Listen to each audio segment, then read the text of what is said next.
নমস্কার, BTV report থেকে বলছে অরিন্দম শর্মা। দর্শক, প্যারা টিচার এবং সমগ্র শিক্ষার অন্তর্গত সমস্ত শিক্ষক এবং শিক্ষাকর্মীদের বেতন বৃদ্ধি 9 তারিখে ঘটছে একটা সাজো সাজো রব কিন্তু পড়ে গেছে। বিভিন্ন সংগঠনের বিভিন্ন নেতাই কিন্তু ক্রেডিট করানোর জন্য এখন 9 তারিখটাকেই সাপোর্ট করছে, যে 9 তারিখেই জিওটা বেরোচ্ছে, মুখ্যমন্ত্রীর অনুমোদন হয়ে গেছে, ফুল অ্যান্ড ফাইনাল। কিন্তু যে জিনিসটা প্যারা টিচার ওয়েলফেয়ার অ্যাসোসিয়েশনের নেতা ডক্টর আব্দুল সালাম সাহেব দাবি করে আসছিলেন, সেটাই কিন্তু শিলমোহর পেতে চলেছে। তার দাবিকে অনেকেই তুচ্ছ-তাচ্ছিল্য করেছিল এবং অহেতুক, অযৌক্তিক এবং অপ্রাসঙ্গিক এবং ভিত্তিহীন বলে চালানোর চেষ্টা করেছিল। সমস্ত চাপান উত্তম পার করে এখন জিও বেরোনোর প্রাককালে এসে দাঁড়িয়েছে বিষয়টা। কিন্তু প্রশ্ন হচ্ছে, এর সঙ্গে সর্বশিক্ষার অন্যান্য যারা কর্মী, শিক্ষক, শিক্ষাকর্মী, একাডেমিক সুপারভাইজার, শিক্ষা মিত্র, পুরসভা, এমএসকে, মাদ্রাসা শিক্ষাকেন্দ্র, মাদ্রাসার শিক্ষাকেন্দ্র এমএসকে, তাদের বিষয়টা এই জিওর সঙ্গে জড়িত কিনা সে বিষয়ে সংশয় আছে, সন্দেহের অবকাশ আছে। তো একটা জিনিস, এই তৃণমূল সরকার যে একবার অপশন দিয়েছিল এসএসকে এমএসকে শিক্ষকদের, যারা 60-এ অপশন নেবে তারা প্যারা টিচারদের সমস্ত সুযোগ সুবিধা পাবে। আরে প্যারা টিচারের সুযোগ সুবিধাটাই আদৌ কি পেয়েছে? তারাই তো কিছুই সুযোগ সুবিধা পায়নি। ম্যাটারনিটি লিভ, ক্যাজুয়াল লিভ, আর ওই স্বাস্থ্য বিমা ছাড়া। স্বাস্থ্য বিমা তো সবারই থাকে, এতে এসএসকে সমস্ত শিক্ষকদের এবং তার পরিবারবর্গের স্বাস্থ্যসাথী কার্ড তো অনেক আগেই হয়ে গেছে। এটা আবার কোনো সুযোগ সুবিধার আওতায় আসে নাকি? কিন্তু এই লোভে পড়ে, এই লোভের বশবর্তী হয়ে অনেক এসএসকে এমএসকে শিক্ষক শিক্ষিকা 60 অপশনে গিয়েছিল, কিন্তু সকলে গড়লে ভেল, সুযোগ সুবিধা কিছুই দেখতে না পেয়ে তারা আবার গাঁটের পয়সা খরচ করে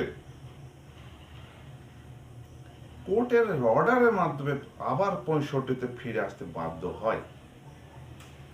এখন সেই যারা পড়ে থাকলো 60 অপশনে, সেই সমস্ত এসএসকে এমএসকে শিক্ষক বৃন্দ এই নতুন জিওর আন্ডারে প্যারা টিচারদের সুযোগ সুবিধাগুলো একই দাঁড়িপাল্লায় ওজন করা হচ্ছে কিনা সেটাও কিন্তু এখন জানা যাচ্ছে না, সন্দেহ আছে। জিও কি বেরোবে না বেরোবে সেটা 2-1 দিন পরেই বোঝা যাবে। যে সমস্ত খবরগুলো বিভিন্ন সূত্রে পাওয়া যাচ্ছে, সেখান থেকে একটা জিনিস নিশ্চিত, বেতন কিন্তু বাড়ছে।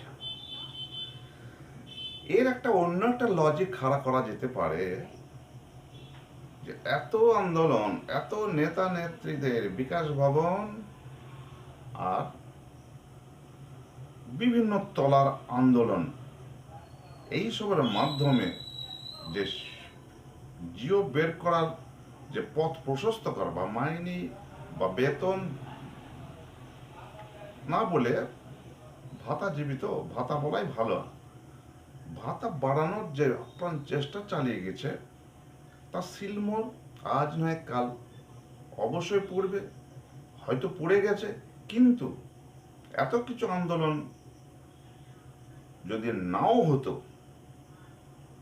তবু কিন্তু বেতন বাড়ত। বিভিন্ন ললিপপ ধরানোর টাইম আসলে ললিপপের সমগোত্রীয় বেতন চিরকালই বেড়েছে। যখন প্যারা টিচাররা প্রথম জয়েন করে, তখন বেতন কত ছিল? অতি সামান্য। সে বেতনটা তো আজ 13, 14, 15 গণ্ডি তো ছুঁয়েছে। এসএস কেমিস্ট্রিও তাই। যখন ঢুকেছিল এসএস কেমিস্ট্রি শিক্ষকরা, তখন 2004-5 সালের দিকে তারা তখন বেতন পেত মাত্র 2000। যারা MA BEd তারা পেত 2500, গ্র্যাজুয়েটরা 2000। তো সেটা তো বিভিন্ন টাইমে বিনা আন্দোলনেই ধাপে ধাপে বেড়েছে। প্রথম 10 ছুঁয়েছে, তারপর তার 3% ইনক্রিমেন্ট হারে বেড়েছে, তারপর 2018 সালে যথেষ্ট বেড়েছে। সেই হিসাবে বাড়ার টাইম কিন্তু হয়ে গেছে। হয়তো এই বিধানসভার নির্বাচনের প্রাক্কালে সেটা হতো, এবং এই নেতাদের ক্রেডিট ছোট করছে না, আছে ক্রেডিট আছে, কিন্তু প্রকৃতির নিয়মে বেতন বাড়াটা কিন্তু এটা আগেও ঘটেছে এবং ভবিষ্যতেও ঘটবে।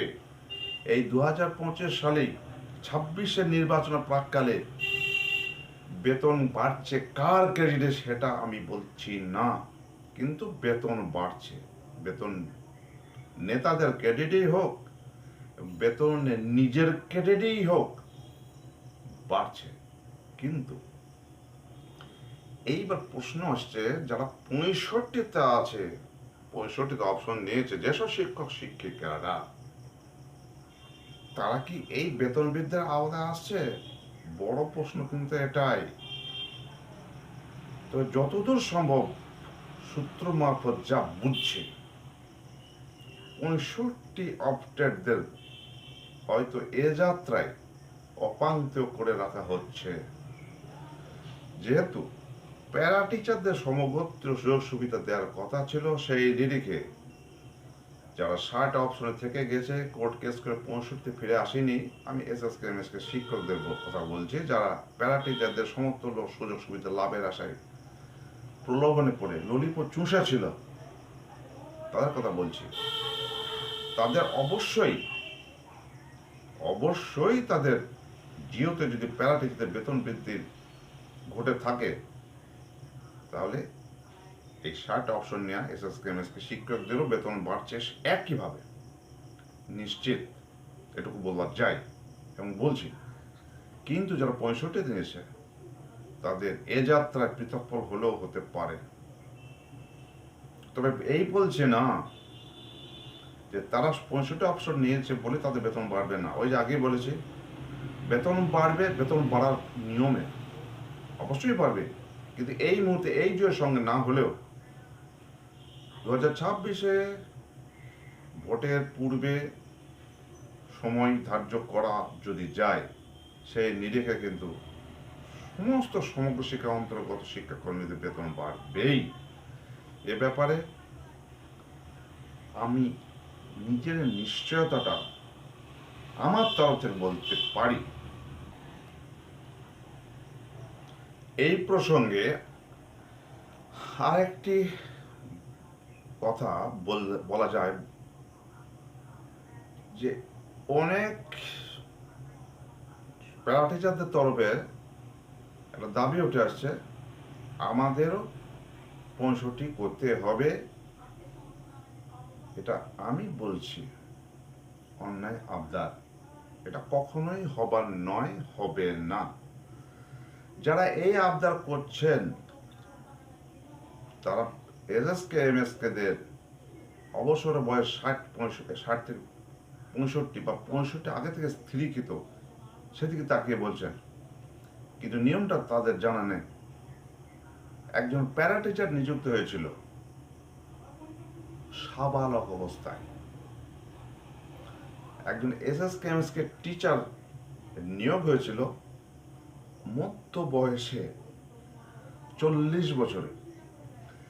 শুধু সেই সোর্সেই তৎকালীন বামফ্রন্ট সরকার, বিশেষ করে পঞ্চায়েত মন্ত্রী আনিসুর রহমানের প্রবল প্রচেষ্টায় মন্ত্রিসভায় পাশ করানো হয়েছিল যে এমএসকে ঢুকবার বয়স হবে 40, বেরোবার বয়স হবে 65। কারণ চাকরির জীবনের যে লেন্থটা সেটা বয়সের উপর নির্ভর করে হয়েছিল। অতএব এই যুক্তিতে, এই নিরিখে প্যারা টিচারদের 65তে কখনোই হবে না, হওয়ার কথাও নয়। হলে ভালো হতো, হলে ভালো হয়, ঠিক আছে, কিন্তু চাইলে তো হয় না। আইনগত যুক্তিতর্ক এবং প্রাসঙ্গিকতা বলছে প্যারা টিচারদের 60ই থাকবে, এবং প্যারা টিচারদের 60-এ যে সমস্ত অবসরকালীন সুযোগ সুবিধাগুলো, সেগুলো প্যারা টিচারের থেকে যাওয়া এসএস কেমিস্ট্রি শিক্ষকরাও পাবেন, এবং সেটা 65-রাও পাবেন। অলরেডি